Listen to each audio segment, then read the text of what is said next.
Hi, I'm Sam Portland. You've got speed questions and I've got your answers. And today the questions come in is how many reps should you be doing in your speed training? How many reps? Well, it's not that simple. It's quite complicated, but I'm going to make it really, really simple for you. Steps are reps.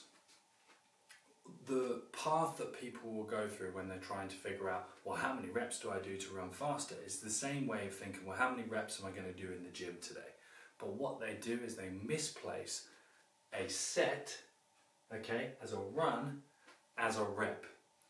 You wouldn't, in the gym, count a set of 10 as a rep of 10, would you? As one rep. It's a set.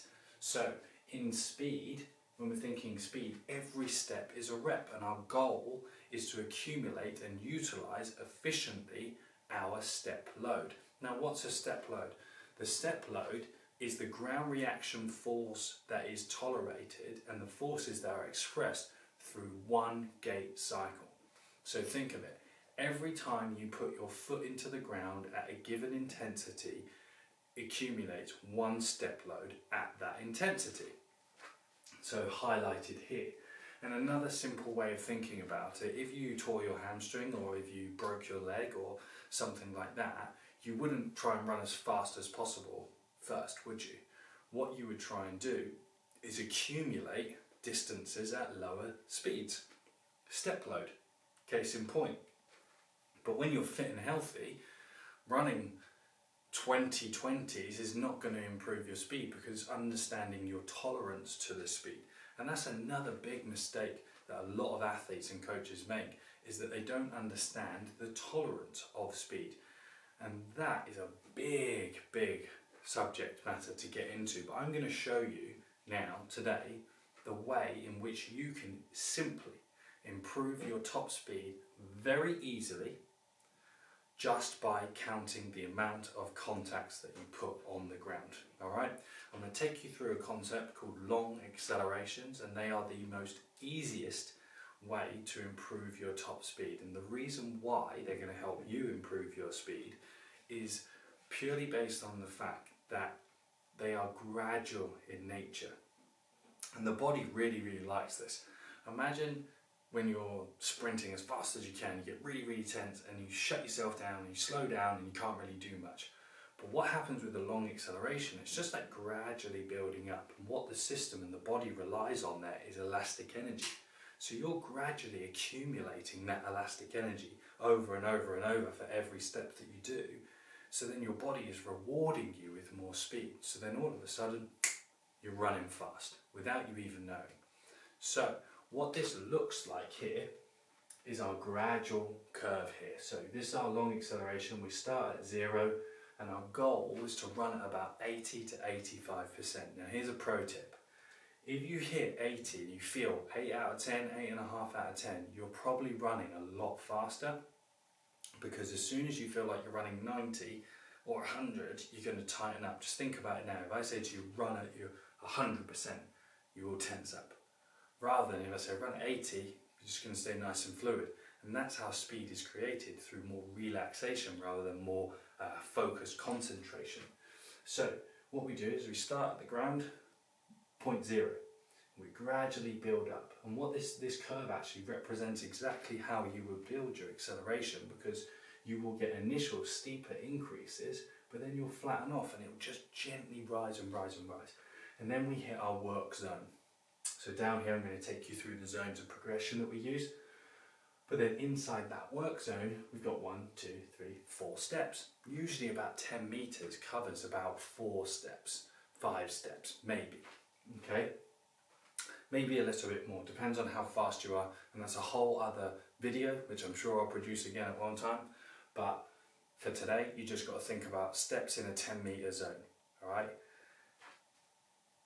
Once you do that, you rest 3 to 5 minutes, maybe a little bit less, see how you feel, and then repeat the cycle. And the goal is to accumulate as many steps as you can, alright?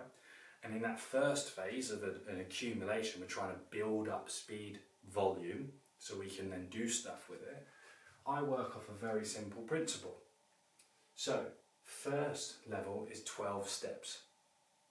Okay, the first level is going to be 12 steps. So we want to accumulate 12 individual steps at 85% of our top speed at our distance. That's going to give me a good amount. Think about it in a gym set. If you want to develop your explosive power, you'll do 3 sets of 3 or 4 sets of 3 for argument's sake. That's 12 reps, isn't it? At 85%.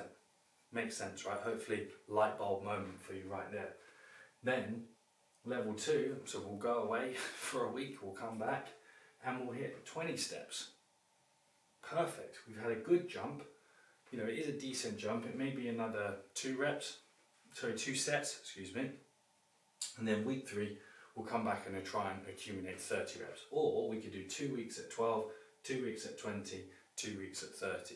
Maybe. It's up to you and judging your programming on basing how you recover as well. And if you're hitting your speeds. If you're not hitting your speeds, it means you're not speed aware.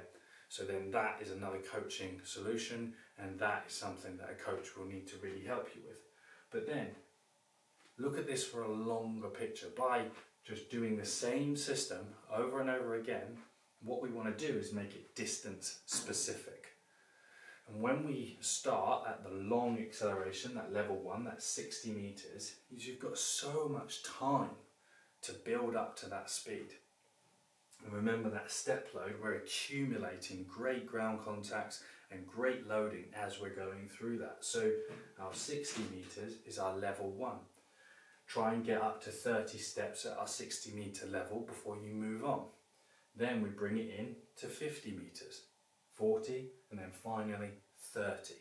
The reason being, what's happening is as we get closer and closer and bring the distance and shorten it, we're actually increasing the way in which we find our speed. So we are increasing our acceleration curve. At that 60 meters, our curve is a lot flatter.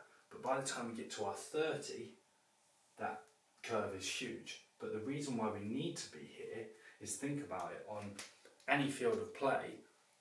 Anything that changes the game is all done within 30 meters or less, sometimes even 10 meters or less. But from a top speed exposure point of view, if we can get you running and finding at 60 meters, 9.5 meters per second, for example, and then we keep bringing that in, and inside 30 you're breaking 9 meters per second, you've got a load of speed reserve because you've accumulated lots of steps.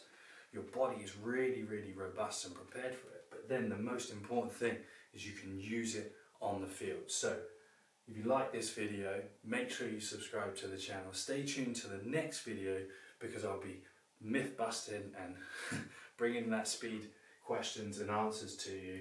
But for now, I'm Sam Portland, you've got speed questions and I've got your answers.